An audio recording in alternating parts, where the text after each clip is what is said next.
Hello, so today I thought I'd do one of those rare videos where I actually talk about politics. So what this is going to be is it's going to be like frequently asked questions kind of thing I get about politics, and I'm going to try and sum up those sort of video, questions I get in this video with my sort of personal political beliefs.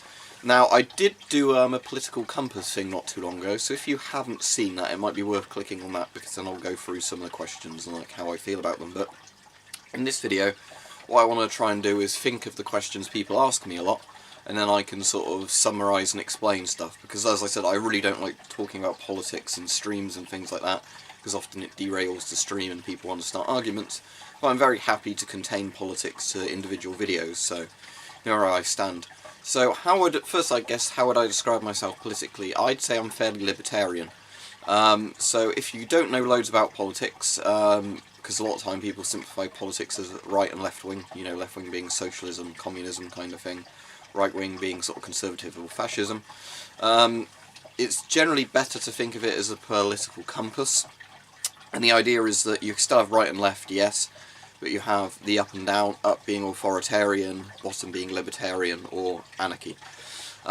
So I generally think with any political ideology, the more extreme you go, the more stupid it gets, because I think most political ideologies actually have lots of sensible points. It's just when you take them to the extreme, they're bad.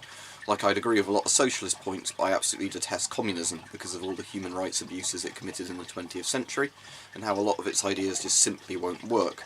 And, you know, while I'm for a lot of nationalist stuff, I don't like it when it gets obviously to stage like extreme nationalism because of obvious reasons.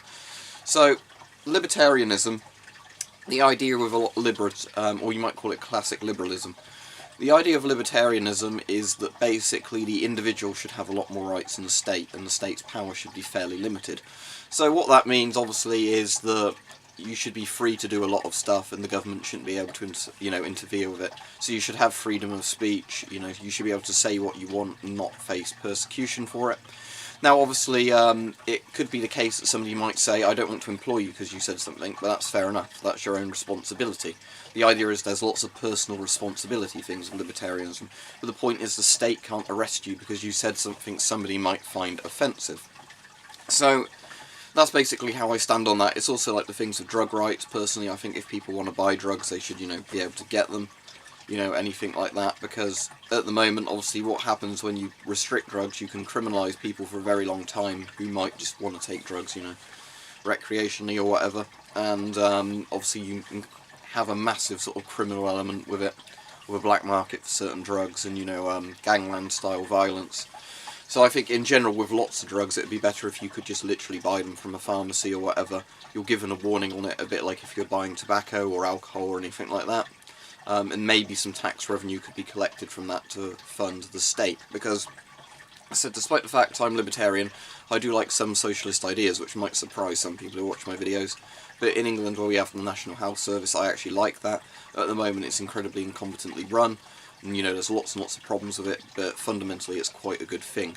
Because the amount of people I've spoken to on this channel who are from countries where they have to only have paid for healthcare, and they say, I've had like a really serious chest pain, but I didn't want to go to the hospital because I can't afford it, or I don't want to increase my insurance premium, I would not want to live in a system like that. As much as I like certain aspects about America, I do not like the idea of you only having a, insurance-based healthcare system. I like what we have in the UK, where you can get a basic to good level of health coverage that's paid for via certain taxes. And then obviously if you want to pay for health insurance and go privately, you can have a much better level of care. But that's your choice. But I think, we shouldn't lock poor people out of healthcare. So as I said, although I'm libertarian, on certain points I'm going to be more socialist, on certain points I'm going to be more nationalist, that's just how it goes. But in general, my opinion is that the government should be very limited in the amount of power it has. Okay, so how do I feel about a lot of military stuff? Because obviously, as you see, I've got a fleck-tarn coat on, and I'm very much into military surplus and military history. Well, basically, I think the military shouldn't be used for lots and lots of foreign wars that, it has no business in being in, like Afghanistan and Iraq. Why are we there? I have lots of respect for people who have served in the military, because obviously sometimes people go into it because, they're poor and it's one of their only options. Lots of people who are soldiers and that are very good people. I have a lot of respect for servicemen because of all the stuff they've gone through and everything. But I also don't think they should be treated, like special deities or whatever because they've done military service. And as well, I'm not a fan of I mean, yeah, if there was legitimate war crimes done, they should be prosecuted, but I'm also not a fan of what we're doing at the moment, where they're trying to, you know, find lots and lots of things soldiers did 50 years ago to prosecute them. It seems totally pointless, you know, and just stupid. I mean, you're not going to encourage people to join up for your armed forces if you're going to tell them, oh, if you shoot an enemy in combat, then, you know, later on you might be charged for it. Seems, you know, completely stupid thing. So anyway, that's probably... I haven't got too many feelings on the military, to be honest. I'm very neutral on it. Like I said, I like military surplus and military history, but you can like all that stuff and completely be independent of it. Like, I find the history of the Soviet Union very interesting, but I completely detest what the Soviets actually did. You know, they're two very separate things on that regard. So that's, you know, how I feel about a lot of the military style stuff.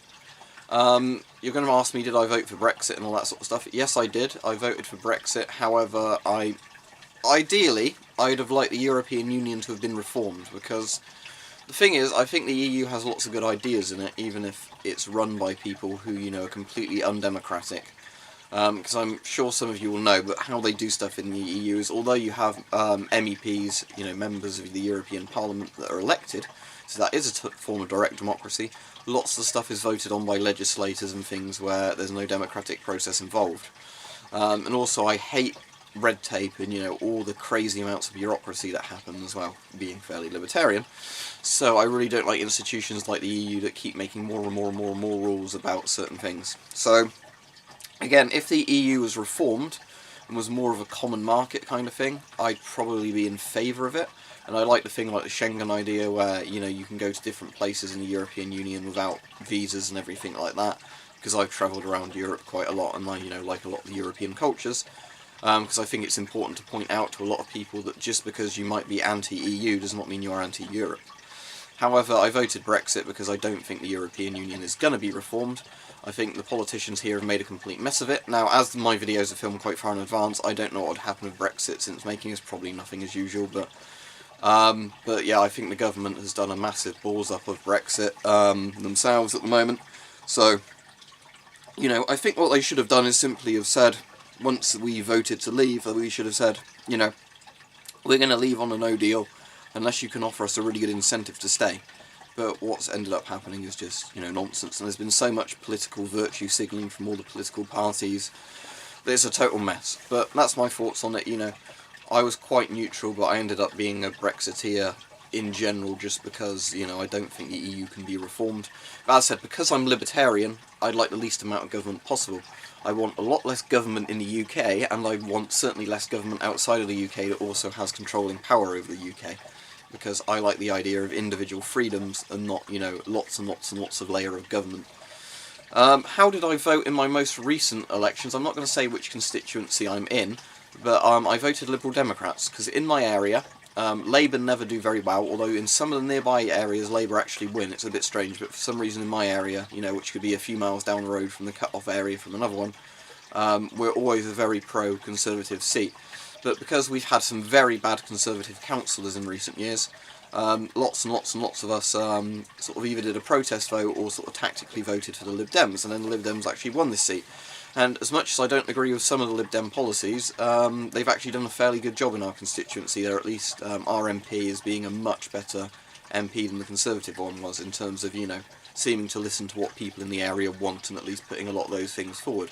So, yeah, as much as I don't like, especially Liberal Democrats' policy of we need another referendum because apparently, you know, they didn't get the one they wanted on the EU referendum, so let's keep voting again until people vote to stay. You know, I'm very against stuff like that. However, with their policies in my area, the Lib Dems are actually very good on a local sort of council level. You know, there seems to be more what do the people in the seats want rather than what is Tory policy for the government that we need to push through. So there's all of that. Okay, with gun rights, this is an interesting one to discuss. I'm not exactly sure where I stand, and I don't want to sound like that's a cop-out answer because I'm going to go into this, but I think as much as I like America for it having the Second Amendment and lots of the things with America, it certainly wouldn't work if we had a system like that here in Britain. As lots of channels have discussed on here, you know, if you simply just put the US Second Amendment in Britain and then all of a sudden you could just go in, fill out some forms, buy your handguns, rifles and everything else, that would end very badly, because we don't have a gun culture built up in this country anymore. You know, I imagine people would shoot each other over the slightest arguments. But I still think that people should be allowed firearms for recreational and hunting uses without lots and lots of problems. So at the moment I find the UK gun laws are too strict, but I wouldn't want them as lax as some of the US gun laws. So some of the things I might suggest is that we have limited magazine sizes for rifles, if you know we had those options. You know, I think handguns, we could maybe allow revolvers, but not magazine-fed handguns, because that would at least limit the, you know, ability for someone to do a spree shooting with them to a degree. Maybe have a certain amount of firearms that can be owned by a person at once, you know, and if they sell that firearm, there's proof they've sold the firearm, they can then get another one. Again, limiting the amount of firearms a single person's had. I think, you know, maybe ammunition limits on certain, how many, you know, much ammunition certain people could buy could be a good idea. But again, you'd have to think of a way of feasibly introducing that. Again, like the idea is, I like the idea of people being able to own firearms, but I think there should be checks and balances and controls done on it as much as I'm libertarian. Because while I definitely prefer the scenario of if I had to defend myself, I could do it with a gun, you know, rather than having to call the police and hope they turn up in time, that kind of thing. I do know there's obviously a big potential for people to do mass murder if they have access to firearms, especially if the mental health services and everything else are lacking in the country. So, you know, when people get into a bad place, doing a spree shooting might seem like a good idea. You know, there's lots of things like that. So as I said, I think I like America's gun culture for what America has, but I wouldn't want that over here. But I still think our current laws ought to be relaxed. And I certainly wouldn't want politics tied into it like it seems to be at the moment in the UK. So, you know, if you might have the wrong political opinions in the UK, oh, you can't get a firearms licence, because, you know, that sounds a bit like Nazi Germany, didn't it, where party members could very easily get firearms, but most regular people couldn't. I generally think that's a very bad idea, where you tell people based on their political opinions what they can and can't do. Okay, in terms of freedom of speech things, I'm totally in favour of freedom of speech. I think if we have something similar to the US, where if you directly threaten somebody, you know, yell fire in a crowded place, something like that, yeah, you should get done for it if you do stuff like that. But in terms of, because I've mentioned a bit about freedom of speech earlier, in terms of you can say things and then, you know, you might be socially ostracised for it, but, you know, the state can't get you. I think that's generally a good idea. But I think in general with most subjects, if people can openly talk about subjects, bad ideas can be rooted out and people might be convinced away. But when you basically outlaw certain ideas and force people underground who have those ideas, it generally ferments those ideas into more and more extreme forms until very bad stuff happens. And funnily enough, when I've worked around people of different races and everything else, when lots of people were casually racist to each other, doing it as a joke, and everybody knew everybody was doing it as a joke, everybody got on better. But when, you know, there were very strict rules put in place where people couldn't mention anything about certain people in fear of getting in trouble about it, people just tended to bitch about each other behind each other's back and build up resentments from each other. So, you know, I'm not saying people should be racist, I'm just saying that, you know, that's a good example of when people can talk about stuff openly and don't have to fear higher level persecution or prosecution for what they're saying. Generally people are more open and get on better than when, you know, they have to keep watching their words because they're worried they might get in trouble. Anyway, I hope this video has been enlightening for people. If you've got any, you know, not really stupid political questions you want to ask in the comments, please do, and I'll happily try and answer them in this video. You know, the comments under this video. Hopefully this has been informative for people. As I said, I'd like to keep political stuff contained to these sort of videos, because I don't want it spiralling out of control onto other videos where people then start arguing about, you know, why Hitler was great or why Stalin was great. But, you know, hopefully you found this video informative.